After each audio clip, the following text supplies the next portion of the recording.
इलाहाबाद विश्वविद्यालय के संस्कृत विभाग के अध्यक्ष और अखिल भारतीय संस्कृत परिषद के मंत्री के रूप में विराजमान प्रोफेसर प्रयाग नारायण जी, लखनऊ विश्वविद्यालय के संस्कृत विभाग के अध्यक्ष और अपर मंत्री यहाँ पर अखिल भारतीय संस्कृत परिषद के डॉक्टर अभिमन्यु जी, और हमारी बहुत ही सीनियर बहन जो है डॉक्टर रेखा शुक्ला जी, अत्यंत विदुषी हैं, जो सारस्वत अतिथि के रूप में यहाँ पर उपस्थित हैं। संयोजिका के रूप में विराजमान डॉक्टर पत्रिका जी, ये हमारी बहुत सखी हैं, बहुत स्नेह करती हैं हमसे, हम भी करते हैं बहुत स्नेह। और संचालन कर रहे डॉक्टर अनिल पोरवार जी, और यहाँ पर उपस्थित श्रोता के रूप में आए हुए डॉक्टर एस.एन. पांडे जी और शोधार्थी गण जितने भी हैं, मैं सबका हार्दिक अभिनंदन करती हूँ। और इससे पहले कि मैं अपनी बात रखूँ, तो मैं जो है मैं जिस कॉलेज से हूँ, बहुत प्रतिष्ठित कॉलेज है कानपुर का, विक्रमाजीत सिंह सनातन धर्म कॉलेज। तो ये आप लोगों ने मम्मट पढ़ा होगा, काव्य का लक्षण, उसमें काव्य के लक्षणा का जो उसमें उदाहरण आता है, गंगायाम घोषा है ना, गंगा में घोषों की बस्ती है। तो अभी कोई अनाड़ी पूछ सकता है कि गंगा में कैसे घोषों की बस्ती हो सकती है ना। तो जो गंगा का जो शीतलता और पावनता है वो उन घोषों में मिलती है। तो हमारा भी जो कॉलेज है वो बिल्कुल गंगा के तट पे बना हुआ है, इसलिए हमारे कॉलेज में भी उसका असर है और हम लोगों में भी उसका असर है। तो और बहुत प्राकृतिक वातावरण वहाँ का है, तो बहुत मनोरम है, अच्छा है कॉलेज, बहुत मुझे बहुत स्नेह है उस कॉलेज से कि मैं अच्छी जगह पर हूँ।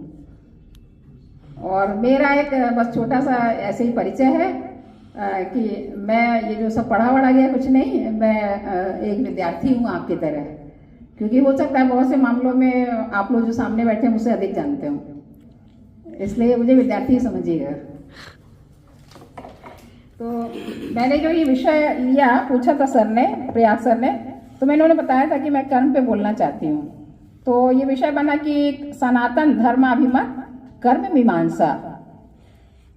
तो पहले तो ये जानना चाहिए कि सनातन है क्या ना। सनातन शब्द का बहुत प्रयोग आप लोग सुनते हैं, बहुत पहले से सुन रहे हैं। तो ये सनातन का मतलब होता है शाश्वत, है ना, जो निरंतर चला आ रहा है, जिसका हमें पता ही नहीं कि कब प्रारंभ हुआ है ना। और तो इसका सर्वप्रथम प्रयोग श्रीमद् भगवद गीता में प्राप्त होता है। और आप लोग बुद्ध जी को भी पढ़ा होगा, तो उन्होंने भी कहा है, जब अपनी बात को कहते हैं तो उन्होंने किसी जगह पे कहा है, एसो धम्मो सनातनो, है ना, एषा धर्मा सनातना। ये जो मैं आपसे बात कह रहा हूँ, मैं नहीं कह रहा हूँ, ये सनातन धर्म की एक परंपरा है जिसको मैं कह रहा हूँ। इसको धर्म आप जानते हैं, इसको हम परंपरा भी कह सकते हैं, सनातन परंपरा। तो अब ये परंपरा को भी क्या कहते हैं कि परंपरा एक चली आ रही है, वर्षों से ये वर्षों तक बनी रह सकती है, और इसमें हम परिवर्तन करके आगे बढ़ा सकते हैं। परिवर्तन वाली चीज को आप ऐसे समझ सकते हैं, जैसे आप चलते हैं तो आपका एक पैर आगे रहता है, एक पीछे रहता है, तो पीछे वाले पैर को आप परंपरा समझ लीजिए, और आगे आप उसमें जोड़ के जो आगे उसको बढ़ा रहे हैं। अगर आपने उसको एज इट इज ले लिया और एज इट इज ही करते रहे उसको, तो कुछ नया आपने किया नहीं, उसमें कुछ आपको उसमें से हटाना भी है और कुछ जोड़ना भी, जिसको कहते हैं नवाचार। उसमें आपने अगर किया तो एक पैर जो पीछे वाला वो परंपरा, और जो बढ़ रहा है वो उसको लेके आगे बढ़ रहा है, प्रगति कर रहा है वो। तो ये परंपरा से आप उसका ये अर्थ समझिएगा। ये जो मैंने बोला है, इसको मैं नहीं कह रही थी, ये डॉक्टर हजारी प्रसाद द्विवेदी जी ने ये कहा था। परंपरा को जो व्याख्या की थी, इस तरह से उन्होंने परंपरा को बताया। और देखिए उसमें मालविका अग्निमित्रम में महाकवि कालिदास जी कहते हैं, पुराणम इत्येव न साधु सर्वम न चापी काव्यम नवमित्य वद्यम संतः परीक्षयांतय तरत भजन्ते मूढ़ः पर प्रत्यनेय बुद्धि। क्या कहते हैं कि पुराना ही अच्छा नहीं है ना, और नया मतलब पुराना अच्छा है ऐसा भी नहीं हो सकता, और जो ये नया है ये खराब हो ये भी नहीं हो सकता है। तो जिन्होंने अध्ययन चिंतन मनन किया है, अपनी सोच से उन्होंने ये जाना है कि इनमें से क्या उचित है और क्या अनुचित है, वो उसको लेके आगे बढ़ते हैं, प्रगति करते हैं। और जो मूर्ख व्यक्ति होते हैं, जिनको नहीं है, तो वो दूसरों की देखा देखी भेड़ चाल में आगे बढ़ते रहते हैं। ठीक है, तो ये हो गया परंपरा। अब कर्म तो अभी हम बताएंगे कर्म के बारे में।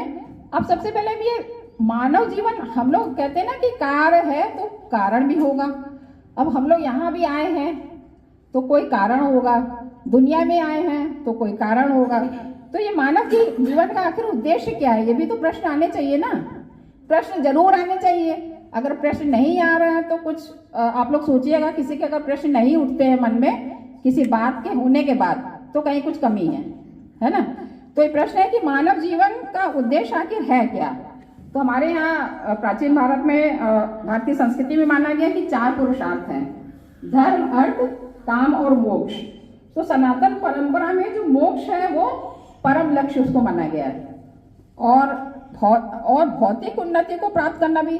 अब जैसे सबका अपना अपना जीवन का लक्ष्य होता है, उसको लेके चलते हैं, ठीक है। कोई भाई भवसागर को मानता है, उसको लगता है कि नहीं मुझे ऐसे अच्छे अच्छे कर्म करते हुए मुझे अंततः मोक्ष प्राप्त करना, तो वो अपना वो लक्ष्य बनाता है। कुछ लोग भौतिक जगत में रहते हुए अपना भौतिक लक्ष्य बनाते हैं, उसको प्राप्त करते हैं, है ना। तो सबके जीवन के अलग अलग लक्ष्य होते हैं। तो आपका लक्ष्य, आप वाकई भी बहुत हैं, आपके तो भौतिक लक्ष्य होने चाहिए, दुनिया को अच्छा बनाना चाहिए, सुंदर बनाना चाहिए, है ना, राष्ट्र निर्माण करना चाहिए, है ना। तो मोक्ष का सबका लक्ष्य नहीं होता है। और मोक्ष भी जो है बाद में आप यही जान जाएंगे, जो मोक्ष भी रखा गया वो उसी दुनिया के लिए रखा गया है, इसी को सुंदर बनाने के लिए रखा गया है, कोई बहुत अलग दुनिया की चीज नहीं है वो, ठीक है। तो कहते हैं कि आपको जैसी उन्नति करनी है तो वो लक्ष्य होना चाहिए ना, आखिर क्या लक्ष्य है उसका। तो कहते हैं कि इसके लिए अब उस लक्ष्य को आपको प्राप्त करना है तो उसके लिए साधना मार्ग है। भाई आप भौतिक लक्ष्य प्राप्त करेंगे तो भी साधना तपस्या करनी है, और आपको अपना मोक्ष प्राप्त करना है तब भी साधना और तपस्या करनी है। तो कहते हैं कि उसके भाई 3 मार्ग है, जिसको हम त्रिरत्न भी कह सकते हैं। भाई उसका हमें जानना चाहिए ना कि छोटे छोटे रूप में कि भाई कौन सा रास्ता है जो आज ये कुछ बोल रही है तो मुझे कुछ लेना है ना। तो कौन सा, ऐसा हो सकता है मैं आपको कुछ भी ना दे पाऊँ, या हो सकता है कुछ एक शब्द ऐसा दे जाऊं तो जीवन बदल जाए, ये भी हो सकता है ना। तो ये कहते हैं कि त्रिविध साधना मार्ग है, जिसको हम त्रिरत्न भी कहते हैं। तो ये क्या, श्रीमद् भगवद गीता में आपको पता होगा क्या है, ज्ञान, भक्ति और कर्मयोग, ठीक है, 3 है त्रिरत्न। उपनिषदों में क्या है, श्रवण, मनन और निधिध्यासन, ठीक। जैन धर्म में क्या है, सम्यक ज्ञान, सम्यक दर्शन, सम्यक चारित्र। और बौद्ध धर्म में क्या है, प्रज्ञा, शील और समाधि, ठीक। फिर क्या है, ये जो समाधि शब्द है इसका थोड़ा सा व्यापक वैसा अर्थ लीजिएगा, इसको कोई वैसे धर्म अध्यात्म से तो जोड़ सकते हैं, लेकिन बेहद ही मतलब पूरे जीवन के लिए या किसी भी कार्य के लिए ये बहुत, समाधि शब्द जो है ये एक्चुअली में ये कंसंट्रेशन के लिए कहा गया है, एकाग्र चित्तता के लिए, ठीक है। चाहे कोई वैज्ञानिक कोई विज्ञान से संबंधित कोई खोज कर रहा हो, या हम अपना कोई शोध कर रहे हो, या परीक्षा में कर रहे हो, जब तक पूर्ण मनोयोग से आपका ज्ञान और उसके साथ कर्म और ये एकाग्रचित्ता नहीं होगी तब तक आप 100% उसका रिजल्ट नहीं ला सकते। इसलिए साधना को थोड़ा सा आप इस शब्द को समझ लीजिएगा जो है ना। फिर क्या है, पाश्चात्य दर्शन को भी देख लेते हैं कि भाई वो भी तो इससे वंचित नहीं है, उन्होंने भी कहा है कि भाई हम वो भी कम नहीं है कि आप ही भाई विश्व, हम लोग कहते हैं ना कि भाई विश्व बंधु, तो सब बातें तो इधर की बात उधर की, अब तो सब लोग एक दूसरे का ले रहे हैं। तो उन्होंने भी कहा है, ऐसा नहीं कि उन्होंने कहा कि नो दाई सेल्फ, भाई सबसे पहले अपने को जानो तुम हो कौन और यहाँ पर क्यों आए हो, क्या मकसद है तुम्हारा, है ना। दूसरा कहते हैं एक्सेप्ट दाई सेल्फ, अपने को स्वीकार करो, अपने से प्रेम करो, स्वीकार करो अपने को कि तुम्हारा अस्तित्व है, तुम एक हो, है ना। फिर क्या है, बी दाई सेल्फ, कहते हैं किसी की नकल मत करो, तुम्हारी एक खूबसूरती अपनी ओरिजिनलिटी में है, तुम ओरिजिनल हो, तुम्हारा एक अपना मकसद है, ऊपर वाले ने तुमको एक किसी मकसद से भेजा है, तो उसमें तुम रमे रहो, किसी की नकल मत करो, ठीक है। अपना एक्सपोजर करो, जो भी ज्ञान है उसका उद्घाटन करो, नई नई खोजों में लगो, ठीक है। ये उनका कहना है पाश्चात्य वालों का, know thy self, accept thy self और बी दाई सेल्फ। फिर कहते हैं कि इन तीनों जो ऊपर त्रिरत्न इन सारे धर्मों में सब बताया गया है जो दर्शनों में, तो उसका ये मकसद है कि जब इन तीनों का जब आप संवेद रूप से प्रयोग करेंगे तभी सफलता मिलेगी। आप सोचो कि केवल हम ज्ञानी बन के बैठ जाएंगे, नहीं मिलेगा। केवल कर्म करेंगे, साधारण कर्म करेंगे, नहीं मिलेगा, ठीक है। या केवल हम भक्ति करते रहेंगे, नहीं मिलेगा, ठीक है। अच्छा रिजल्ट पाने के लिए इन सबका सम्मिलित रूप से आपको इनको तीनों को लेके चलना होगा, ठीक है। ज्ञान क्या है?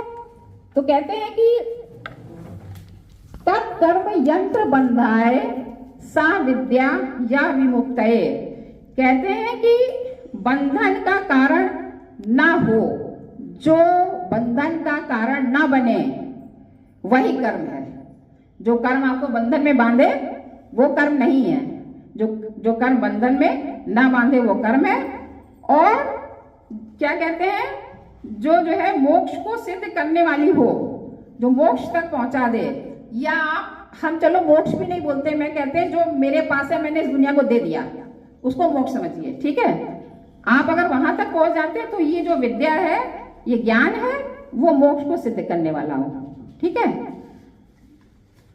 फिर क्या है, ज्ञान आप कहाँ कहाँ से अर्जित कर सकते हैं? शास्त्रों से ज्ञान ले सकते हैं, गुरुजनों से ज्ञान ले सकते हैं, माता पिता से सीख सकते हैं, ठीक है। दुनिया से चलते चलते सीख सकते हैं। आजकल तो आप देख रहे हैं मीडिया से और इंटरनेट से, उससे बहुत सर्च करके सीख सकते हैं। और एक और चीज है जो आदमी, वही जो समाधि की बात हो रही थी, एकाग्र चित्तता की, कि अपने अंदर झांक कर, जो कहते हैं ना ज्ञान अनंत है, उसने दे रखा है, उद्घाटन तो आपको करना है भाई। जो भी यहाँ दिख रहा है वैज्ञानिक लेके आए, तो कोई ऊपर से बस्ते बांध के लेके आया था कि ये मैंने किया है, उसका अंदर से उद्घाटन किया है ना। तो ये कहते हैं कि उसको आप ऐसे उसमें बैठिए कि आप अंदर से उद्घाटित करें, तो लगे कि हाँ ये इनका पेटेंट हो रहा है भाई, इन्होंने तो भैया नया रिसर्च निकाला है ना। तो ऐसा आपका ये इस तरह से आपको चलना होगा, ज्ञान है ये। फिर कहते हैं अब उसमें एक विज्ञान भी आता है। क्वेश्चन हो सकता है भाई व्हाट इज विज्ञान, साइंस। तो साइंस क्या है? वो है विशिष्ट ज्ञान। ये ज्ञान हो गया, और विशिष्ट ज्ञान उससे भी ऊपर हो गया विज्ञान। तभी आप देखते हैं कि वो कैंसर की खोज में दवा खोज रहे हैं, डायबिटीज की दवा खोज रहे हैं, बड़ी बड़ी मशीनें हैं, ये एक्सप्रेसवे का निर्माण कर रही हैं, ऐसे ऐसे सब चीजें, यंत्र तंत्र सब बन रहे हैं। इसमें मोबाइल में खासतौर से देखिए कितना वर्जन इतना अपडेट होता चला जा रहा है ना, जल्दी जल्दी जल्दी जल्दी होता चला रहा है। तो ये भी तो कोई एक विज्ञान होगा, या किसी की बुद्धि इतनी अधिक एकाग्रचित है कि वो उसमें इतना अच्छा रिजल्ट आते चला जा रहा है। तो वही जैसे वर्जन आ रहा है ना, जो आप लोग आईफोन की बात करते हैं, अरे इसका नया वर्जन आ गया, अरे हमारा कौन सा वर्जन आ रहा है, वही की वही तो नहीं टिकी हुई है। कोई नया वर्जन आ रहा है, कोई नवाचार कर रहे हैं कि नहीं कर रहे हैं, तो हमें भी तो अपडेट होना चाहिए। तभी तो भाई वो आईफोन 17 आ गया, तो हमारा कौन सा चल रहा है? अभी एक ही चल रहा है या दूसरा चल रहा है नहीं। हम खास तौर से देखिए यहाँ पे शोधार्थियों को कह रहे हैं, ये विद्वजन हमसे बहुत कुछ जानते हैं। आप लोग प्लीज ऐसा मत समझिएगा कि मैं आप लोग को कुछ सिखा रही हूँ, क्योंकि आप लोग समीक्षा कर सकते हैं या मूल्यांकन कर सकते हैं, बट मैं बच्चों को यहाँ पर बता रही हूँ। तो बच्चों, तो इसी तरह से मोबाइल में जैसे वर्जन आता है, वैसे आपको भी अपने अंदर अपना विश्लेषण करके अपनी कमियों को दूर करते हुए आगे बढ़ना है। और तो कहते हैं कि साइंटिफिक टेम्परामेंट होना चाहिए, है ना, साइंटिफिक टेम्परामेंट। तो कहते हैं कि ये साइंटिफिक टेम्परामेंट कैसे, इसको कैसे जानते हैं? खुले दिमाग वाला, दकियानूसी विचार वाला ना हो, ठीक। और क्या है, नए प्रयोग को विकसित करने वाला, विश्लेषण करने की उसमें क्षमता हो, जैसा मैंने कहा था ना, प्रश्न उठाना, उसको आना, तर्क शक्ति हो, तर्क पे खरी चीज उतरती हो। ये ऐसा जो सोच है वो वैज्ञानिक सोच कहलाती है। तो कहते हैं कि आप जब भाई सेब तो रोज ही गिरता था, सब लोग देखते थे, उठा उठा के खाते थे, पर न्यूटन ने क्यों कहा कि ये गुरुत्वाकर्षण का वो नियम है? उसने उसमें से कैसे निकाल लिया? उसने अपने ज्ञान का उद्घाटन किया ना, उसको पता था कि उसकी सोच जो थी। और एक बड़ा सुंदर सा, मैंने उस कहानी को थोड़ा सा बनाया है, मैं आपको बताती हूँ, तो अच्छा लगता है मुझे कहानी से द्वारा बताने में, कि भाई बांस के पेड़ लगे हुए थे गाँव में, बहुत पुराना समय था, और लोग नदियाँ ना बहती ना कुछ, अंधेरा बंधेरा, घर पे आदमी जा रहा, वो अपने मतलब रोजगार के लिए इधर से उधर जा रहा है, उधर से गुजर रहा है, सन्नाटे से बिल्कुल पगड़ी वगड़ी बांधे हुए। अब वो देख रहे हैं कि अरे ये कैसी, इसमें से बांस के ये पेड़ लगे हैं, कैसी साए साए सी आवाज आ रही है, अरे भागो, ये तो भाई कहीं भूत वूत होगा, ये सर पे पैर रख के यहाँ से भाग जाओ। तो बाद में कई लोग ऐसे निकलते चले गए, लेकिन उनमें से एक वैज्ञानिक सोच वाला ऐसा व्यक्ति था, उसने कहा अरे ये तो कीड़ों से बिधा हुआ है, ये जो इसका बांस का पेड़ है, वही जब जब हवा चलती है तब तब ये साए साए बोलता है। तो उसने डर के मारे वो भागा नहीं, उसने भय का सामना किया। उसने कहा नहीं, आज मुझे इसका भय का सामना करना है। तो तब क्या हुआ, ये बांसुरी का फिर इजाद हुआ, बांसुरी बनी, उससे उससे मधुर मधुर आवाजें निकल रही हैं, है नहीं।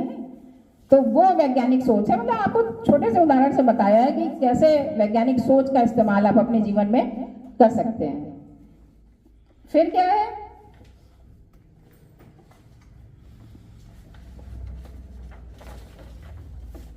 सभी लोग वैज्ञानिक नहीं बन सकते हैं, ये सच्चाई है। मुझे इसका दुख है कि मैं जीवन में उस तरह की वैज्ञानिक नहीं हूं कि मैं यहाँ पे ऐसा कुछ छोड़ के जाऊं कि आजीवन तक उस तकनीकी का लोग प्रयोग कर सके या कुछ कर सके। लेकिन हाँ, मानव जीवन की बेहतरी के लिए या मैं जिस जगह पे हूँ वहाँ बेहतर से बेहतर देने का प्रयास कर सकती हूँ। और श्रद्धा क्या है, भक्ति क्या है, पता ही होगा, ईश्वर के प्रति, गुरुजनों के प्रति, माता पिता के प्रति, है ना, अपने बड़ों के प्रति, ठीक है, अपने राष्ट्र के प्रति, ये सब श्रद्धा कहलाती है। तो आदि शंकराचार्य जी ने कहा, देखिए गुरु, ये श्रद्धा का अगर आप बहुत ही बारीकी से सोचें कि इनके प्रति श्रद्धा इसलिए कही गई है कि हो सकता है कि आपके जीवन में बहुत कम आयु में 2 मिनट में वो आपको ऐसी चीज बता दे जो आपके आजीवन काम आ जाए। हो सकता है यदि आप उनके संसर्ग में नहीं रहेंगे, आपको अपने अनुभव से उसको जानने में हो सकता है 50 साल भी लग जाए। इसलिए उनका वंदन क्यों इसीलिए शायद किया जाता है कि वो जो बात हमको बहुत ही आसानी से बता देते हैं, वो हम अपने पूरे जीवन में चलने के बाद बहुत से वर्ष हम खो देंगे, उसको हम पा नहीं सकते। इसलिए उसकी श्रद्धा की और भक्ति की आवश्यकता है। तो कहते हैं ये आदि शंकराचार्य जी, मैं बहुत श्रद्धा करती हूँ आदि शंकराचार्य जी पे, महात्मा बुद्ध पे, स्वामी विवेकानंद जी पे। तो मैं यहाँ पे कोई बाबा बनाने वाला काम नहीं कर रही हूँ, कोई अध्यात्म, मैं आपको वो चीज बता रही हूँ जो आपकी इस दुनिया में काम आएगा, भले आप रसोई में ही काम कर रहे हो, है ना।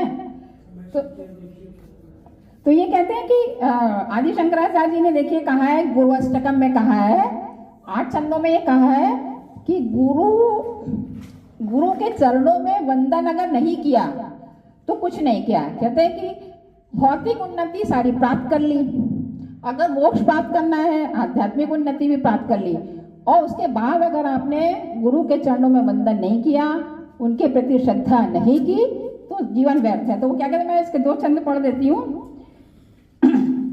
शरीरम स्वरूपम तथा वा कलत्रम यशश्चारुचित्रम धनम मेरुतुल्यम गुरोरंग्रिपद्मे मनश्चेन लग्नम ततः किम ततः किम ततः किम ततः किम, है ना।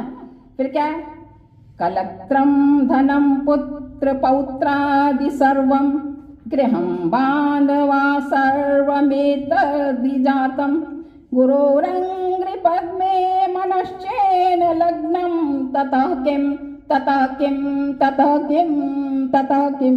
ठीक है, तो श्रद्धा का ये फल है। कर्म और ज्ञान के साथ श्रद्धा भी बहुत आवश्यक है। अगर आपको आशीर्वाद चाहिए या आपको बहुत ज्ञान चाहिए तो वो आपको मिल सकता है ना। कहाँ भी गया क्या, अभिवादनशीलस्य, है ना, नित्यम वृद्धोपसेविना चत्वारि तस्य वर्धन्ते आयुर्विद्या यशोबलम। तो ये वृद्ध जो है, देखिए अगर वृद्ध पढ़ा हुआ भी नहीं है, घर में बाबा दादी कोई अगर उसे पढ़ा भी नहीं तो उसका अनुभव ही एक किताब है, वो भी आपको ज्ञान दे सकता है। और वृद्ध ज्ञानी के लिए भी कहा गया है। ठीक, अब कर्म को तो हम लोग समझेंगे ही, इसको कर्म को कर्मयोग भी कहा है, आशील आचरण ये सब जो है कर्म के अंतर्गत आ जाएगा, जिसको हमको जानना है। तो ये कर्म कहते हैं 3 प्रकार के होते हैं। ये संचित कर्म है जो भी हमारे इकट्ठे हुए रखे हुए, प्रारब्ध कर्म है जो फल दे रहे हैं, या तो मेरा कुछ प्रारब्ध रहा होगा जो आज ऐसा योग बना कि वो आज फलित हो रहा है कि मैं यहाँ पे बोल रही हूँ आपके सामने। ठीक है, और क्या है संचयमान, जो मैं आज वर्तमान में कर्म कर रही हूँ वो कल फलित होंगे। ये 3 प्रकार के कर्म हैं। और अब मैं शुरू करती हूँ वेदों से कि थोड़ा थोड़ा बताऊंगी क्योंकि समय भी ज़्यादा हो सकता है। तो वेदों में कर्म के विषय में क्या कहा गया, कहते हैं कि मनुष्य जन्म जन्मांतरों में जो विचार ग्रहण करता है, इनका कहना है कि अगर भव सागर है, जन्म जन्मांतर आप जन्म लेते रहते हैं, तो आपके जो विचार आते हैं, जिन विचारों को आप ग्रहण करते हैं, लेते हैं, अच्छे या बुरे विचारों को, उनसे जो संस्कार बनता है वो कर्म के रूप में स्थायी हो जाता है। ठीक है, कहते हैं वैदिक सिद्धांत है कि कोई भी किया हुआ कर्म अच्छा है अथवा बुरा है, व्यर्थ नहीं जाता है, वो उसका फल अवश्य प्राप्त होता है। ना भुक्तम क्षीयते कर्म, ये कहा गया वेदों में, ना भुक्तम क्षीयते कर्म, अर्थात बिना भोगे हुए कर्मों का क्षय नहीं होता है। अब पुराणों में क्या है कर्म के विषय में, श्रीमद् भागवत पुराण में, महापुराण में 11.2.5 में, जो कर्मों और उसके फलों से विरत हो चुके हैं, कर्मों और उसके फलों से विरत हो चुके हैं, वो कहते हैं ज्ञान योग के अधिकारी हैं।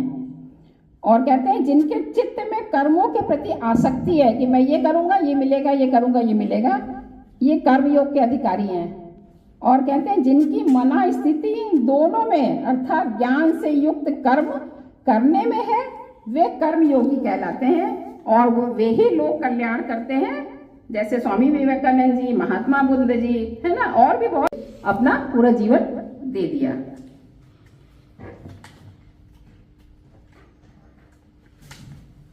फिर क्या नृसिंह पुराण है, इसमें 61.9.1 का है।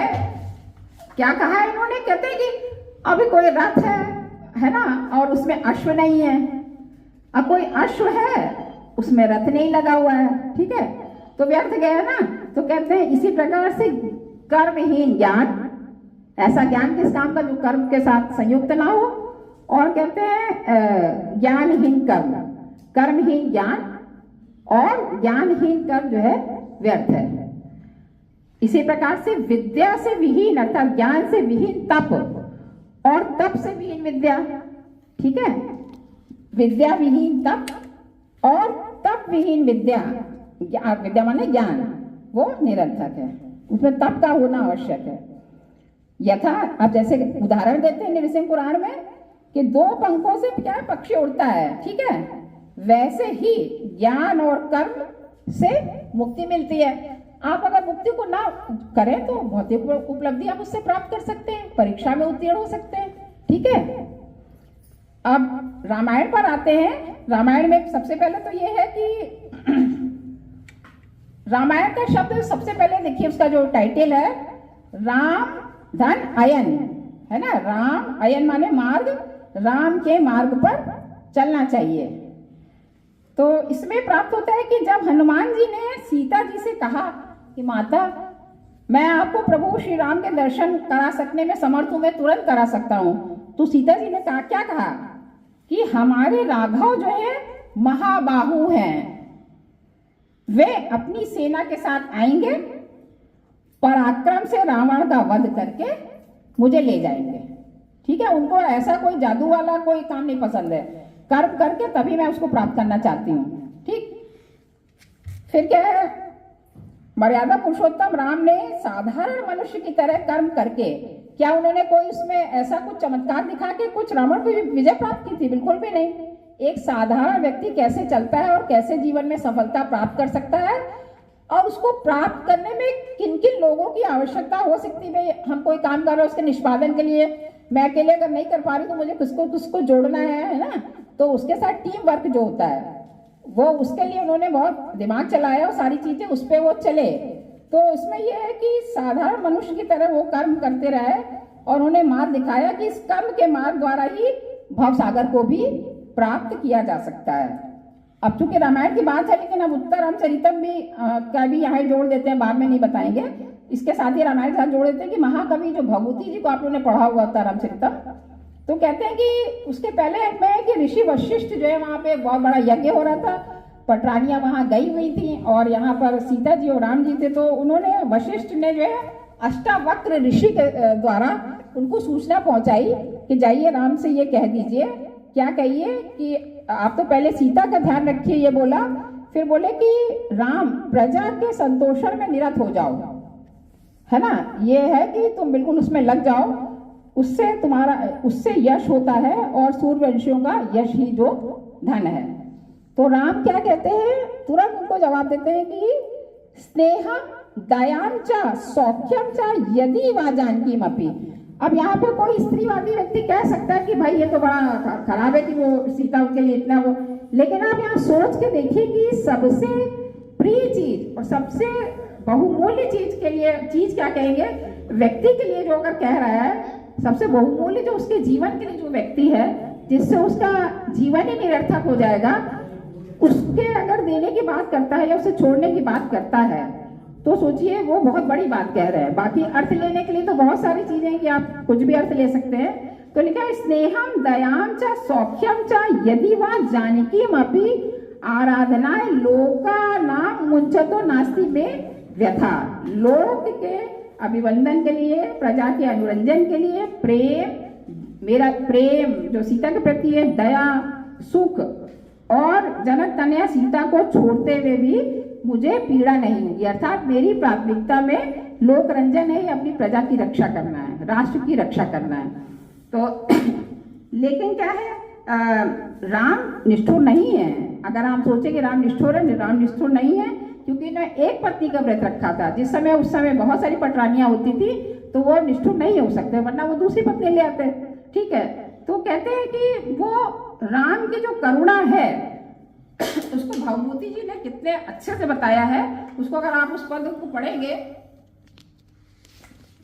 तो आपको लगेगा कि कैसे उन्होंने बताया कि पुटपाक प्रतीकाशो रामस्य करुणो रसः, कि अरे राम का जो जी का जो सीता के प्रति जो करुणा है वो एक राजा अभिव्यक्त नहीं कर सकता है। उसकी करुणा ऐसी है कि जैसे किसी पत्ते में औषधि को रख दिया गया है, औषधि को रख के पत्ते को लपेट के और उसके ऊपर मिट्टी का लेप चढ़ा दिया गया है, और उसको जो पुटपाक उसका एक जो बना दिया गया है उसको आंच पे रख दिया गया है, और वो अंदर से पक रही है, आवाज उसमें खत खत खत आ रही है। वो जो ऐसी दशा है, ऐसी दशा राम की हृदय की है। जरा सोच के देखिए, जो करुणा है सीता के प्रति राम की, वो इस प्रकार की कोई संवेदनशील व्यक्ति ही इसको महसूस कर सकता है। बाकी तो छंद को पढ़ने के बाद आगे बढ़ जाएगा। ठीक है, पुटपाक प्रतीकाशो रामस्य करुणो रसा। अब क्या है, अयोध्या कांड में दशरथ जी जो है राम से कहते हैं कि तस्मा पुत्र त्वमात्मानं नियम्यैवं समाचार, अर्थात तुम अपने चित्त को वश में रखकर उत्तम आचरणों का पालन करना, ऐसा उनसे बोला। ठीक है, इतना तो रामायण का हो गया, तो रामचरितम का। अब महाभारत पे आते हैं, उसमें कर्म के विषय में क्या कहा गया है। कहते हैं जीव कर्मों से बंधा हुआ होता है और ज्ञान से मुक्त होता है।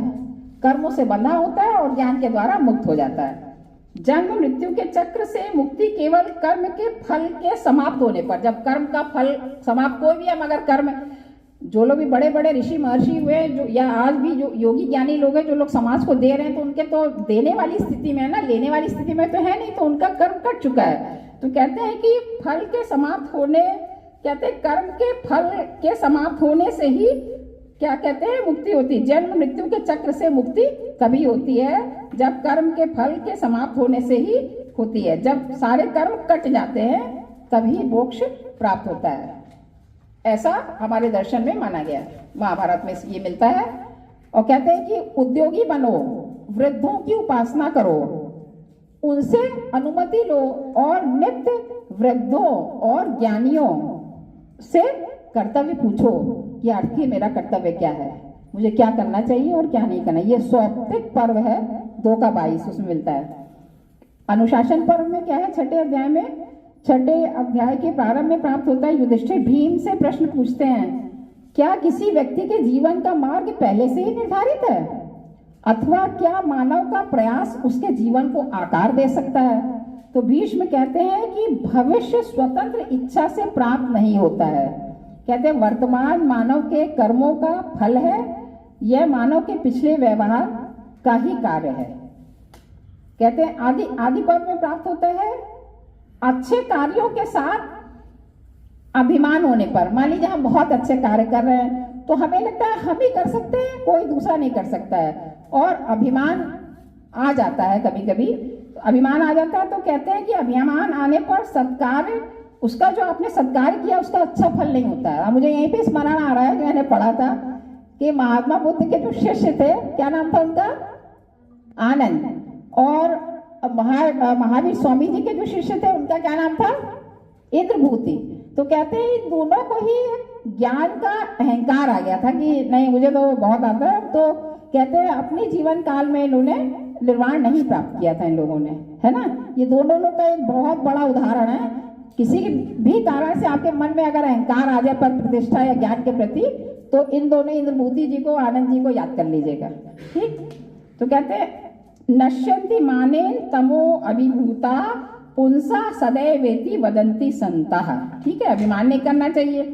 फिर कहते हैं वशिष्ठ धर्म सूत्र आता है, इसमें क्या है, कर्म के विषय में सभी आश्रम के लोगों को, ठीक है, कहते हैं ब्रह्मचर्य, गृहस्थ, वानप्रस्थ और संन्यास से कहते हैं उसमें उनको क्या क्या नहीं करना चाहिए, ईर्ष्या नहीं करना चाहिए, किसी की निंदा नहीं करना चाहिए, अपमान, अहम भाव, कुटिलता, आत्म प्रशंसा, ठीक, लोभ, प्रवंचना, मोह, क्रोध, द्रोह को त्याग देना चाहिए, दूरदर्शी बनना चाहिए और सर्वोच्च पद की ओर पहुंचने का अपना जो भी लक्ष्य बनाया है उसके लिए सदैव ही प्रयास करता रहना चाहिए, प्रयास करते रहना चाहिए। अब भारतीय दर्शन में सांख्य दर्शन है, वो क्या कहता है, कहते हैं कि जब जीव जो है, जीव कर्म का कर्ता स्वयं को मान लेता है कि ये कर्म मैं कर रहा, स्वयं को मान लेता है, या उसका संबंध कर्म करने से हो जाता है, तब क्या कहते हैं सत्व, रजस और तमस के समत्व में विषमता आ जाती है। जो एक समत्व होता है तीनों गुणों में, उसमें विषमता आ जाती है और तब सृष्टि का निर्माण होता है। योग दर्शन में क्या है, उसका आधार भी कर्म है। इनमें योग के 8 अंग हैं, है ना, यम, नियम, आसन, प्राणायाम, प्रत्याहार, धारणा, ध्यान और समाधि। देखिए यहाँ पर भी समाधि का प्रयोग आया है जो महात्मा बुद्ध ने 3 रत्नों में किया है, समाधि। तो ये कहते हैं ये भी एक आग्रचित्तता है समाधि, और कहते हैं कि कर्म की प्रधानता योग में अधिक है। योग में जो योग दर्शन है इसमें कर्म को सबसे अधिक बलवान बताया है। फिर क्या है, न्याय वैशेषिक दर्शन है, कहते हैं सृष्टि और विनाश का मूल जो है कारण कर्म ही है, ठीक। कर्म सदैव फलप्रद है, हमेशा फल देता है। अब वेदांत दर्शन में आदि शंकराचार्य जी ने भी 2 प्रकार की निष्ठा बताई है, कहते हैं कर्म निष्ठा और ज्ञान निष्ठा। कहते हैं कि एक ही कार्य जो आप कर रहे हैं वो क्या है, ज्ञान के अभाव में बंधन होता है। जो आप काम कर रहे हैं वो ज्ञान के अभाव में बंधन होता है और ज्ञान की उपस्थिति में मोक्ष बन जाता है, ठीक। ये शंकराचार्य जी ने कहा।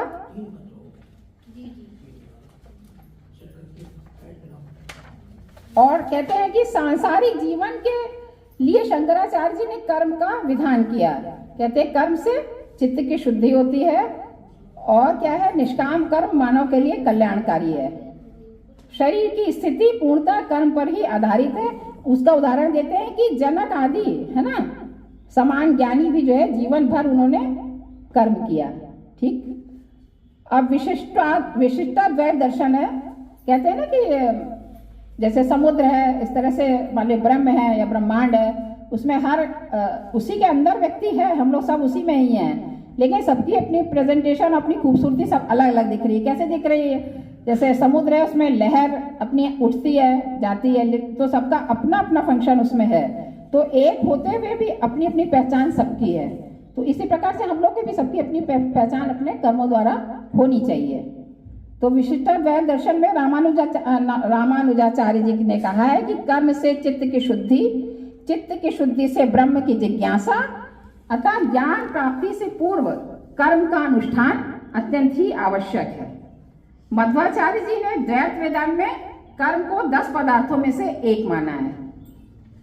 उपनिषदों में कर्म सिद्धांत ईशावास्य उपनिषद में है ही है, कुर्वन्नेवे कर्माणि, है ना, जिति विषय समा त्वम एवं त्वयि नान्यथे तो अस्ति न कर्म लिप्यते। कहते हैं शास्त्र विहित, जैसा शास्त्रों में कहा गया है ऐसे कर्मों को करते हुए 100 वर्षों तक ठीक है, जीने की इच्छा करनी चाहिए और प्रयास भी करना चाहिए कि आदमी स्वस्थ रहे, क्योंकि जब आप स्वस्थ नहीं रहेंगे तो आप कुछ काम नहीं कर सकते। उसके लिए प्रयास करना चाहिए। और कहते हैं कि किए जाने वाले कर्म मनुष्यों कहते हैं कि किए जाने वाले कर्म मनुष्यों में लिप्त नहीं होंगे, इससे भिन्न अन्य कोई मार्ग और बचता नहीं है। कहते हैं कि जिससे मनुष्य कर्म बंधन से मुक्त हो सके। ठीक, अब कठोपनिषद में आपने देखा होगा, उद्दालक ऋषि थे, तो वो भाई पुराने उनके जर्जर गाय जो है दान दे रहे, सब करे। उनका पुत्र तो उनसे ज्यादा ज्ञानी था, वो कहता कि भाई आप इनको देने से आपका क्या होगा, तो किसी काम की नहीं है। तो भाई बहुत बार कहने लगा, तो उन्होंने कहा भाई तुझे तो मैं यमराज को दे दे रहा हूँ। तो उन्होंने देखिए उनको यमराज के पास वो पहुंच गए, लेकिन वो कितना ज्ञानी था नचिकेता, उसने सबसे पहले यही कहा जो मेरे पिता से जो गलत कर्म हो गया है ना, सबसे पहले आप उनको क्षमा कर दीजिए इस कर्म के लिए, है नहीं। तो आचरण की यहाँ पे बात आ जाती है कि आचरण शुद्ध रखना चाहिए, कर्म शुद्ध रखना चाहिए। उन्होंने कहा कि उनके क्रोध को आप शांत कर दीजिए, वो संतुष्ट हो जाए और मैं जब जाऊं तो वो मुझे पहचान जाए, ऐसा आप मुझे आशीर्वाद दीजिए। फिर श्रीमद् भगवद गीता में, जैसा कि आप लोग सब जानते हैं, थोड़ा बहुत इसको देख लेते हैं। इसमें क्या है, कहते हैं मनुष्य प्रकृति जनक गुणों द्वारा परवश हुआ कर्म करने के लिए बाध्य किया जाता है।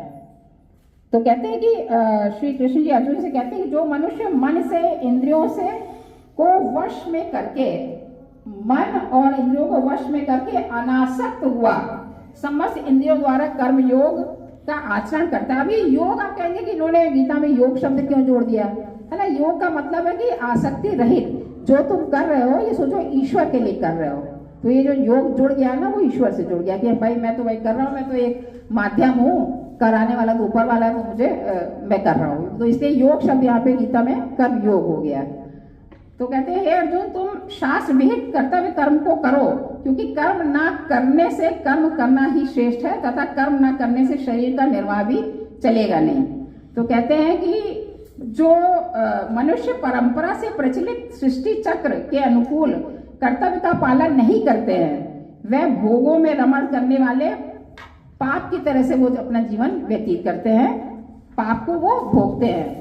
और कहते हैं, क्या कहते हैं कि श्रेष्ठ पुरुष जो आचरण करता है, अन्य पुरुष भी वैसा ही आचरण करते हैं, उसी पथ पर वो चलते हैं। तो कहते हैं श्री कृष्ण जी कहते हैं कि देखो मैं तो भगवान मैं हूँ, मैं अगर चाहूँ तो मैं कुछ भी ना करूँ, मुझे सब बैठे बैठाए मिल जाएगा, लेकिन मैं क्यों करता हूँ, क्योंकि मैं आपको आपका मार्गदर्शन कर रहा हूँ। अभी हम लोग गुरुजन अगर अपना कर्तव्य कर्म ना करें और 4 रिसर्च स्कॉलर को पाल लें और कह दें कि भाई तुम ये कर लो, तुम वो कर लो, तुम मेरा पेपर लिख दो तुम्हें, तो क्या होगा, इससे अच्छा उदाहरण तो नहीं जाएगा।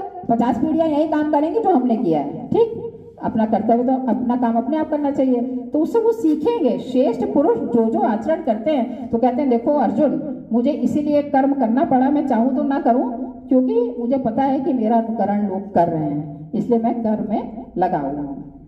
ठीक, कहते हैं कि अर्जुन तुम्हारा कर्म करने का अधिकार है, उसके फल पर कभी नहीं, फल में कभी नहीं। अतः तुम जो है कर्म फल के हेतु मत बनो, उसके कारण मत बनो, बस कर्म करते जाओ। ठीक है, और ना करने से भी जो है कहते हैं कर्म ना करने में भी तुम्हारी आसक्ति ना हो। ठीक है, निष्काम कर्म योग में ज्ञान भक्ति और कर्म का समन्वय है। ठीक है, निष्काम कर्म जो करेगा, ज्ञान तो होगा तभी वो कहेगा मुझे अच्छे कर्म करने हैं। ठीक है, श्रद्धा होगी और कर्म होगा, तो तीनों का समन्वय है। तो निष्काम करते हुए ही जो सर्वोच्च पथ पर, किसी भी सर्वोच्च पथ पर जाया जा सकता है। अब कहते हैं, अच्छा गीता में कर्म की बात आई है, लेकिन एक आप लोगों ने शब्द पढ़ा होगा समत्व योग, जिसको ये तीनों जो कर्म है योग है, भक्ति योग, ज्ञान योग और कर्म योग, इन तीनों से ये श्रेष्ठ कहा गया है समत्व योग को, है ना। तो वो क्यों कहा गया है, क्योंकि ये कहा गया कि ये सब तो ठीक है, लेकिन उसके बाद भी उससे भी श्रेष्ठ एक समत्व योग है कि चाहे जितने भी दुख आए संसार में, चाहे मौसम से संबंधित या किसी रोग से संबंधित या जितना भी कष्ट आ रहे हैं संघर्ष करने में, तो उसमें जो हमारी एक समान जो अवस्था रहती है, वो जो हमें बैलेंस रखना है, जो कि हम लोग नहीं रख पाते हैं, चाहे जितना भी हम यहाँ बोल रहे हो सकता मैं भी असफल हो जाऊँ, तो वो समत्व योग है। ठीक, तो ये कहते हैं कि देखिए मैं आदि शंकराचार्य जी का मुझे याद आ रहा है, जब वो गुरु से शिक्षा पाने के लिए गए थे, तो गुरु ने उनका परिचय पूछा कि भाई आपका परिचय क्या है, आप हो गया है ना। तो उन्होंने 6 छंदों में बताया, बट 6 छंद में नहीं बताती हूँ, उस परिचय में उन्होंने एक जगह समत्व का प्रयोग किया है। तो कहते हैं क्या, अहम निर्विकल्पो निराकार रूपो विभु व्यापि सर्वत्र सर्वेन्द्रियाणाम सदा मे समत्वम न मुक्ति न बंधा चिदानंद रूपः शिवोहम चिदानंद रूपः शिवोहम। ठीक है, तो बच्चों से ये कहना चाहती हूँ कि कोई भी, भाई देखिए, कोई किसी का जीवन बिना संघर्ष के यहाँ नहीं है। किसी को ऊपरी चकाचौंध से देख के मत जान लीजिएगा कि उसकी जिंदगी बहुत आसान है। ठीक, तो ये जो संघर्ष आते हैं, ये देखिए कहते हैं क्या, तूफान है पल भर का, है ना, पल में चला जाना है, और बादल है चलवा का चले जाना है। तो उसको आप स्थायी क्यों समझ रहे हैं? ये जो कष्ट आया है ये चला जाएगा, तूफान जरा देर में, है ना, और बादल भी जो छाया हुआ है ये भी छट जाएगा। भाई हमारे फिल्म इंडस्ट्री में भी जो गीत लिखते हैं ऐसे वैसे तो है नहीं, उन्होंने स्टडी की होगी, अद्वैत वेदांत पढ़ा होगा, बहुत सारी चीजें पढ़ी होगी, तब वो कवि बने होंगे। कवि बनना आसान नहीं है। तो कहते हैं ये तूफान पल भर का है, ये चला जाएगा, है ना, बादल भी क्षण भर का है, चला जाएगा, ये छट जाएगा।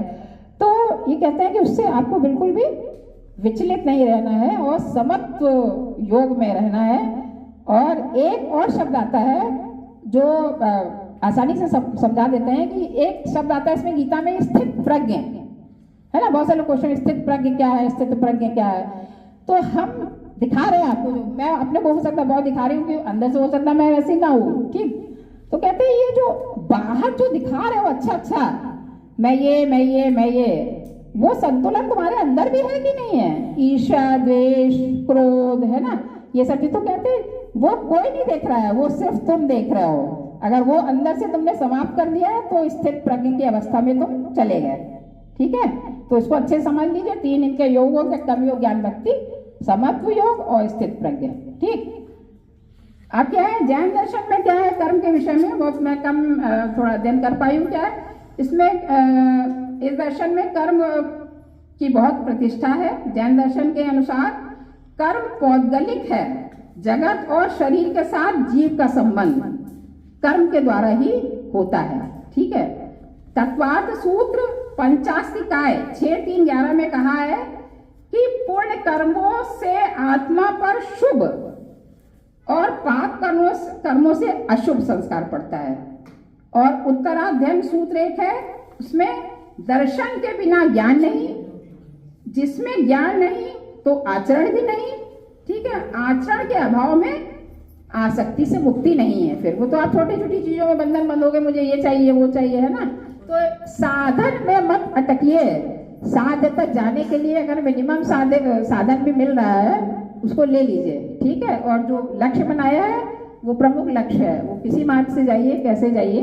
ठीक है, अब आते हैं बौद्ध दर्शन पर। कहते हैं अंतो जटा बहि जटा जटाए जटिता पजा तम गौतम पुच्छामी को इमं विजटये जटंती। तो ये विशुद्धि मग्गो एक है ग्रंथ, उसमें प्रश्न करते हैं गौतम से, महात्मा बुद्ध से, कि अंदर भी उलझन है, बाहर भी उलझन है, यह प्रजा उलझन में जकड़ी हुई है। कहते हैं हे गौतम, मैं आपसे पूछता हूं कि कौन इस उलझन को भला सुलझा सकता है ना। तो कहते हैं गौतम, महात्मा बुद्ध उत्तर देते हैं शील माने कर्म, सत्कर्म, आचरण, चरित्र। कहते उसमें जब प्रतिष्ठित हो गए तो उसमें युक्त हो जाओगे, शील में, आचरण में। जब मनुष्य समाधि मतलब चित्त की एकाग्रचित्ता को प्राप्त कर लेगा, शुद्ध कर्म करके चित्त की एकाग्रचित्ता, और प्रज्ञा अर्थात ज्ञान की भावना करता है, तब इस मार्ग पर चलने वाला वह उद्योगी अर्थात परिश्रमी और ज्ञानी, मतलब चाहे भिक्षु हो और चाहे गृहस्थ हो। यहाँ पे लोग प्रश्न करते हैं महात्मा बुद्ध ने तो सारा भिक्षु के लिए कहा। अरे वो उनको संबोधित कर रहे थे, तो ऐसा तो नहीं कि उन्होंने गृहस्थों के लिए मना किया था, है ना। आप गृहस्थ में भी आप उनको उपदेशों को ले सकते हैं। तो कहते हैं कि वो जो ज्ञानी है, जो भिक्षु समझ लीजिए या गृहस्थ समझिए, वो अंदर और बाहर की उलझन को सुलझा लेता है। ठीक है, और आप देखो धम्पद जिसको कहते हैं, पाली धम्पद बौद्धों की गीता है, ठीक। उसका जो पहला छंद है वो क्या कहता है, मनो पुवंगमा धम्मा मनोसेठा मनोमया मनसा चेत, कहते हैं भासति करोति वा ततो नम, कहते हैं सुखम अन्वेति छाया वा अनपाइनी। कहते हैं कि ये जो सारा जो कर्म हो रहा है वो मन के द्वारा उस प्रेरक है, मन उसका प्रेरक है, कर्म को करने के लिए प्रेरणा मिल रही है मन को। और जो मन के द्वारा सारे कर्म किए जा रहे हैं, तो कहते हैं कि जो मन से जो है वो साफ मन से, प्रसन्न मन से जो बोलता है अथवा वो कर्म करता है, तो कहते हैं उस व्यक्ति का सुख उसी प्रकार से पीछा करता है जैसे उसकी छाया उसका पीछा करती है, ठीक है। कोई भी कर्म करना है तो प्रसन्न मन से, ये बोझ नहीं समझ के कि मेरे ऊपर ला दिया मुझे इसको करना इसी तरह से, तो प्रसन्न मन से अगर आप करेंगे तो इस वाक्य को आप याद रख लीजिएगा कि आपका सुख और प्रसन्नता, आनंद आपके पीछे पीछे वैसे ही भागेगा जैसे आपकी छाया पीछे भाग रही है। और इसके उलट अगर कहेंगे उसको मुझे यहाँ नहीं कहना चाहिए, अगर दुखी मन से करेंगे तो क्या होगा, जैसे रथ के पीछे पहिया भागता है वैसे दुख आपके पीछे भागेगा, ठीक। तो वो वाला काम नहीं करना है। तो ये है। और उन्होंने 4 आर्य सत्य किए हैं, वो तो आपको हाई स्कूल में ही पढ़ा दिए गए थे। उनके 4 आर्य सत्य है, अष्टांगिक मार्ग है। तो ये कहते हैं अष्टांगिक मार्ग पर क्या है, सम्यक दृष्टि, हर तरह से ज्ञान अर्जित करो, है नहीं। महात्मा बुद्ध जी किस काल में थे और आज हम कहाँ हैं, आज भी देखिए कितना प्रासंगिक है जो उन्होंने कहा। हर प्रकार से ज्ञान अर्जित करिए, फिर कहते हैं संकल्प करिए, उसके लिए दृढ़ निश्चय करिए, वाणी को जो है पवित्र करिए, है ना। वाणी क्या कहते हैं, देखिए भर्तृहरि जी ने क्या शब्द ब्रह्म की बात की है कि शब्द जो है ब्रह्म है। वाक्पदीय पूरा उन्हें ग्रंथ लिख दिया इसी पे। और महाकवि भवभूति जी भी जो है शब्द का वो कहते हैं वागात्मकम ब्रह्म शब्द ब्रह्म। लेकिन ये बहुत ऊंची चीज है, जब आप बहुत ज्यादा जब सब सांसारिक सुख पाएंगे तब कहेंगे इसके आगे क्या, तब आप उन सब चीजों पे पहुंच पाएंगे जो उन्होंने लिखा हुआ है, ठीक है। तो शब्द ब्रह्म, तो कहते हैं वाक, है ना, सम्यक वाक, कर्म सम्यक कर्मांत, सम्यक आजीविका। आजीविका भी ऐसी ना हो कि आपके ये कहते हैं क्या मदिरा या पान मसाला या जो ऐसी दुष्कर्म वैसी चीजें बिक रही है उससे किसी की हानि हो रही हो या कोई रोगग्रस्त हो रहा हो या मर जा रहा हो, ऐसी आजीविका आपको नहीं लेनी चाहिए। और व्यायाम, ठीक है, बिना आहार के साथ जो विहार जुड़ा है, जो है ना व्यायाम, हर प्रकार का मानसिक शारीरिक व्यायाम। और स्मृति, तब आपकी स्मृतियों में अच्छी अच्छी चीजें बैठेंगी, वरना भव सागर के पीछा नहीं छोड़ेंगे जो गंदी चीज अगर मस्तिष्क में चली गई। तो जो ये कैमरा है इसमें अच्छी चीजें ही जानी चाहिए, सुनने में भी, ऑडियो में भी और वीडियो में भी, ठीक है। और क्या कहते हैं, लास्ट में भैया समाधि लग जाएगी आपकी, आपको एकाग्र चित्त हो जाएंगे और आप जो पाना चाहते हैं, भौतिक उन्नति, है ना, और क्या मोक्ष इत्यादि जो भी आध्यात्मिक उन्नति, वो आपको इससे प्राप्त हो जाएगी, ठीक है। ये है। फिर एक और बता देते हैं, फिर आगे बढ़ते हैं, नहीं तो टाइम ज्यादा हो जाएगा। महात्मा बुद्ध जी ने धम्मिक उपासक को आचरण के विषय में उपदेश देते कहा, इद मोदती, है ना, पाली में है ये, इद मोदती पेच मोदती कत पुण्यो उभयत मोदती सो मोदती सो पमोदती दिस्वा कम विशुद्ध मतिनो। जो विशुद्ध मति वाला व्यक्ति है और विशुद्ध कर्मों को जो संपादित करता है, वो इस लोक में भी निश्चित प्रसन्न रहेगा, आनंदित रहेगा, और परलोक में भी वो सदैव आनंदित रहेगा। और महात्मा बुद्ध जी कहते हैं कर्म करने में 2 अतियों से अत्यधिक सावधान रहना चाहिए कि आप जो संसार की भोग लिप्सा या काम सुख में आप लीन है उसमें अति नहीं होना चाहिए। और कहते हैं शरीर को, किसी भी चीज को प्राप्त करने के लिए शरीर को यातना नहीं देनी चाहिए, उसकी भी अति नहीं होनी चाहिए।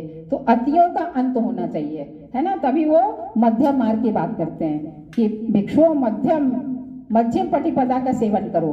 क्योंकि हमारा जो संविधान भी है वो भी सब मध्यम मार्ग पे ही बना हुआ है, इसीलिए हम लोग भारत के लोग जो इतना बोलने में स्वतंत्र है और चलने में और हर चीज में दूसरे देश की तरह से हम लोग बिल्कुल अलग जो दिख रहे हैं ना, वो मध्यम मार्ग वाला जो हमारा संविधान बना हुआ है उसका लाभ हम लोग सब लोग उठा रहे हैं, है ना। तो उस पर हमको करना चाहिए। और दीघ निकाय में प्राप्त होता है कि कहते हैं कि शील से ज्ञान का प्रक्षालन करो, और कहते हैं शील से प्रज्ञा, और प्रज्ञा से शील प्रक्षालित होती है, साफ होती है। भाई बार बार विश्लेषण करो, कहाँ गलती हुई, कहाँ क्या हुआ, इस तरह से। अब इसके बाद समाप्ति की ओर ही है, आप लोग ये ना सोचिएगा बहुत समय ले रहे हैं, तो हाँ कर रहे हैं। तो इसके बाद जो है देखिए, एक ये तो मैं बताऊंगी कि महाकवि कालिदास जी ने मेघदूतम का जो सबसे पहला मंगलाचरण है, वो अंत उसका जो अंदर में जो उसको यक्ष को जो कष्ट और यातनाएं झेलनी पड़ी, तो वो था तो वही है ना, क्या कहते हैं कि कश्चित कांता वीर गुरुणा स्वाधिकारात् प्रमत्ता शापे नास्तंगमित महिमा। कहते हैं क्या, वर्ष भोग्य भर्तु यक्षस चक्रे जनक तनया स्नान पुण्योदकेषु स्निग्ध छाया तरुषु वसतिम राम गिर्याश्रमेषु। तो उसको जो यक्ष था, जो उसका स्वामी था कुबेर, उसने उसको कोई काम जो भी सौंपा था, उसने उसको उस कार्य को संपादित नहीं किया, उसने आलस किया, प्रमाद किया। उस प्रमाद के कारण उस यक्ष ने उसको जब वर्ष भर रामगिरी आश्रम में उसको दंड दिया, वर्ष भर के लिए, तब उसकी जो यातना और उसकी जो उसको उसने भोगी, और जो अंदर आप मेघदूत में जो पढ़ते हैं उसके जो कष्ट है ना। तो नागार्जुन जी तो कहते हैं, हिंदी में जो कवि हैं वो ये कहते हैं कि यक्ष नहीं रोया था, रोए तो कालिदास थे, है ना। भाई हो सकता है अपने निजी जीवन का भी कोई अनुभव हो जो इतना बड़ा ग्रंथ लिखवा दिया, ठीक है। तो कभी कर्म में प्रमाद नहीं करना है, आलस नहीं करना है। रामचरितमानस में क्या है, कर्म प्रधान विश्व रचि राखा, जो जस करे सो तसी फल चाखा, जैसी करनी वैसे ही। कहते हैं, और क्या कहते हैं सुंदरकांड में, काम क्रोध मद मोह सब नाथ नरक के पंथ। इन कर्म में अगर ये सब चीजें आई तो आपका जीवन नरक के समान हो जाएगा।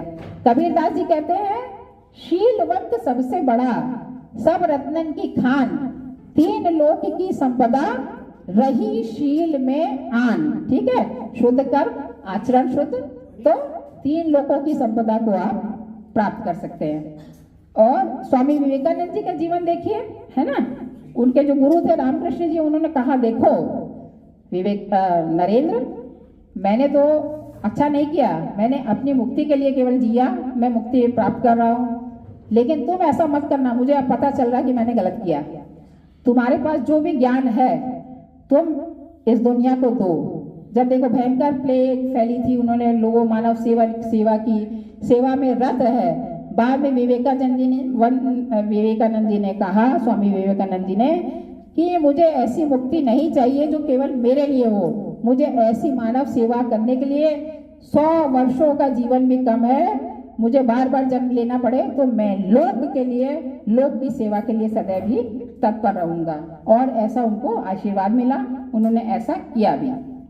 तो उन्होंने कहा भी, अब हम लोग को जागृत भी करते रहे कि उत्तिष्ठ जागृत प्राप्य वरा निबोधक शूरस्य धारा निशिता दर व्यथा दुर्गम पथस तत् कवयो वदंती। है ना, कठोपनिषद में मिलता है कि भाई उठिए, कहाँ, जागरूक रहिए। उठने का मतलब है कि हर समय जागरूक रहिए, जागते रहिए, जागरूक रहिए। आचार्यों के पास जाके समझिए, गुरुओं के निकट जाइए, पूछिए, समझिए, प्रश्न कीजिए। क्या छुरी की धार पर चलने की तरह ये छुरी की धार पर चलते हैं। कहते हैं यह मार्ग बहुत कठिन है, यह ज्ञान का मार्ग। ऐसा ज्ञानी लोग कहते हैं कि ये मार्ग इतना आसान नहीं है।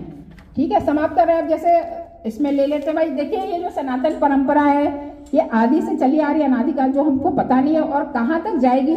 तो इसमें आज के भी जो लोग हैं उनको भी हमने जोड़ा है, वो भी सब सनातन धर्म के ही भाग माने जाएंगे। संत रविदास जी का देखिए, कर्म के प्रति कितने वो जागरूक थे। क्या भाई, उन्होंने अगर जूता ग्राहक के लिए बना के रखा है, उन्होंने कहा नहीं, मैं गंगा जी कल नहा लूंगा, लेकिन जो मैंने वचन दे रखा है उस वचन से तो मैं नहीं विचलित हूँगा। मैंने ग्राहक को जूता बनाने का वादा दिया है, मैं आज उसको जूता देना है, मैं कल या उसके बाद में स्नान के लिए चलूंगा। उन्होंने बात मानी कि नहीं चलूंगा, क्योंकि उनकी सनातन धर्म में आस्था है, वो गंगा स्नान करना चाह रहे हैं, लेकिन कर्म पहले है ना। तो उन्होंने कहा ठीक है, फिर हम तब जाएंगे। और इसी तरह से आप देखिएगा, अब इसमें दशरथ मांझी जी का आप लोगों ने पढ़ा होगा कि कितना उसने मेहनत की। वो दिल्ली तक गया, 2-2 महीना लग गया पटरी पार करते हुए, कोई मंत्री उनसे मिला नहीं। अब एक पहाड़ था, उसके वहाँ पे वो मजदूरी का काम करते थे, एक दर्रे में जब भोजन देने के लिए उनकी फगुनिया देवी जो उनकी पत्नी थी वो जा रही थी, तो उसमें दर्रे में उसका पैर फंस गया और उसकी मृत्यु हो गई। तब दशरथ मान जी जैसे मजदूर जिसके हाथ में केवल छेनी हथौड़ी के अलावा कुछ नहीं था, तब उसने ठाना कि मुझे कुछ करना चाहिए, लेकिन अगर शासन से उसको मदद नहीं मिली तो उसने छेनी हथौड़ी से ही 1960 से 1982 तक 22 वर्षों में 25 फीट ऊंची, 30 फुट चौड़ी और 360 मीटर लंबी पहाड़ी काट कर सड़क बना डाली। और बिहार के गहलोर गांव के वो एक मजदूर थे। उसके बाद वो जो उनको जो हॉस्पिटल या जहाँ भी चिकित्सा के लिए जाते थे 55 किलोमीटर उसकी यात्रा उन्होंने दशरथ मांझी जी ने पहाड़ का सीना चीर के 15 किलोमीटर केवल कर दी और उनको माउंटेन मैन कहा गया और उन पर फिल्म भी बनी। तो ऐसे लोग अमर हो जाते हैं। उनके पास क्या था साधन क्या था? कुछ था क्या? है ना, नहीं था। तो उन्होंने ये किया है। तो इस तरह से हमें करते रहना चाहिए। और जिस कर्म में प्रभु ने निरत किया है, अगर ये कोई कह रहा है मुझे नहीं, ऐसा नहीं है, किसी को भोजन बनाने के लिए, किसी को किस कर्म के लिए, ये अपने से कोई नहीं बन गया, सबको निरत किया है। क्योंकि ये रामकृष्ण परमहंस जी को भी जब 2 बजते थे तो उन्हें भूख लगती थी, तो उनकी पत्नी कहती थी, स्वामी आप तो वैसे बहुत वो है, लेकिन आपसे भूख बर्दाश्त नहीं होती है, आपको इतनी बजे ही भोजन चाहिए होता है। कहने हाँ देवी, मुझे भूख तो लग जाती है। तो उनको थोड़ा सा मुझे ऐसा लगा, अहंकार आ गया था कि मतलब भोजन चाहिए, तो मतलब वो भी इनको क्यों चाहिए, कुछ वो भी नहीं, भाई संत है तो नहीं चाहिए जो भी है। तो ऐसे करके जब वो रोज देती थी, एक दिन ऐसे ही हुआ कि जब वो भोजन लेके खड़ी थी तब तक वो प्राण अपने छोड़ चुके थे। तो मैं इसलिए ये वाला उदाहरण बता रही हूँ। कोई भी कर्म है, माँ अगर घर में खाना भी बना रही है और किसी को खिला रही है, तो ये मत सोचिएगा कि बहुत बड़ा उसके ऊपर उपकार कर रही है कुछ है। वो ऊपर वाले ने, अगर आपका रिजल्ट खराब हो जाएगा, अगर आपने ठीक से पूरे मनोयोग से उस कर्म को नहीं किया जिसके लिए आपको नियोजित किया गया है, तो आपको नंबर नहीं मिलेंगे, आप उसमें फेल हो जाएंगे। तो परिणाम की चिंता कीजिए, शुद्ध कर्म करिए, जिस कर्म के लिए नियोजित किया गया है उसको करिए। और जो लक्ष्य बनाया है पूर्णता तो आपको मिलेगा। और अगर नहीं मिलता है तो कहते हैं कि 10 दरवाजे हैं, एक दरवाजा आपको खोलना है, अगर उसमें जंग लगा या नहीं खोलना है तो 9 दरवाजे को खोलिए, उसमें समय मत बर्बाद कीजिए। ठीक है, ये आपका वो होना चाहिए, लचीलापन होना चाहिए सोच में और सब चीजें की परिवर्तनशील, क्योंकि सब कुछ परिवर्तनशील है। ठीक है, तो उससे आपको सफलता मिलेगी। और बस ये कहना है। और हम लोग जो हम जैसे ऐसे उम्र के पड़ाव पे लोग आ चुके हैं, हम लोग का तो ये जिसका अब तो हम लोग कोई वन में तो जाएंगे नहीं, वानप्रस्थी तो है, लेकिन वानप्रस्थी है। अब हमने लिया बहुत कुछ है समाज से, हमारी देने की बारी है, हम दे भी रहे हैं। तो हमारे सब लोग हैं, देखिए सब तरह की सोसाइटी को जो भी चीज आप दे सकते हैं, दान के द्वारा, सेवा के द्वारा, ज्ञान के द्वारा, है ना, जो भी हमारे पास, हम किसी को करके अच्छे राष्ट्र का निर्माण कर सकते हैं, है ना। क्योंकि हमारे घर में देखिए आपकी कल शादी होगी, विवाह होगा, पुत्र रत्न की प्राप्ति होगी, पुत्री रत्न की प्राप्ति होगी, तो आप ये सोचते हैं कि ये मेरा बच्चा है, नहीं, आपको मैटरनिटी लीव मिलती है ना, उसमें फ्री में, मतलब आपको सैलरी मिलती है घर बैठे हुए। क्यों मिलती है? क्योंकि आप राष्ट्र निर्माण का काम कर रहे हैं। और आप इतने मोहग्रस्त हो जाते हैं अपने बाल बच्चों के बीच में कि आपको ध्यान ही नहीं रहता कि ये तो राष्ट्र का बच्चा है, इसको राष्ट्र के लिए कार्य करना है। जो आपने 10 पीढ़ी से काम किया वो भी 10 पीढ़ी करके चला जाएगा, है ना। तो जागरूक रहिए कि आपका कुछ उद्देश्य है ना, समाज को, राष्ट्र को, इसको सबको आपको सुंदर बनाना है। ठीक, सीखते रहना है ना, सदैव सीखते रहने की प्रवृत्ति रखनी है। और अच्छे काम करने में नवाचार का प्रयोग करना है ना, नवीन तरह से, अच्छे तरह से, कि इस प्रयोग के द्वारा क्या हम बेहतर काम कर सकते हैं, क्या उसका प्रयोग करना है। ठीक, बस यही तरह रखते हैं। बहुत शायद मैंने समय ले लिया, मैंने कोशिश की है कि कम समय में संपादित करूँ। बहुत मैं आप लोगों ने सुना, मुझे बहुत अच्छा लगा, शांतिपूर्वक आप लोगों ने सब सुना, तो मेरे लिए ये बहुत उपलब्धि की बात है। क्योंकि इतना लंबा लेक्चर आज के स्टूडेंट्स तो नहीं सुनते ना उनके पास वक्त है, ना कॉलेज का भी, ना उस तरह का